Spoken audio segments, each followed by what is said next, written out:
मित्रांनो, भौतिक बंधनातून, पापातून, कर्मबंधनातून कोण मुक्त होतो?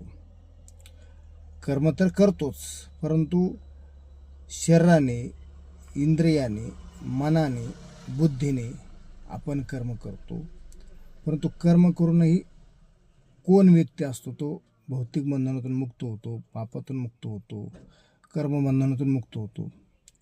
तर तो असा व्यक्ती असतो ज्याचं ज्ञानाने संशय नष्ट झालेले आहेत, ज्याचे ज्ञानाने संशय नष्ट झालेले आहेत आणि ज्याला ज्ञानाने प्रकाशित केलेला आहे, तो व्यक्ती कधीही कर्म करून सुद्धा पापातून मुक्तच असतो, कर्मबंधनातून मुक्तच असतो, भौतिक बंधनातून मुक्तच असतो. तो कधीही त्याच्यामध्ये बद्ध होत नाही, असं भगवंतानं गीतेमध्ये स्पष्ट सांगितलेलं आहे. कारण त्याचे ज्ञानाने संशय नष्ट झालेले आहेत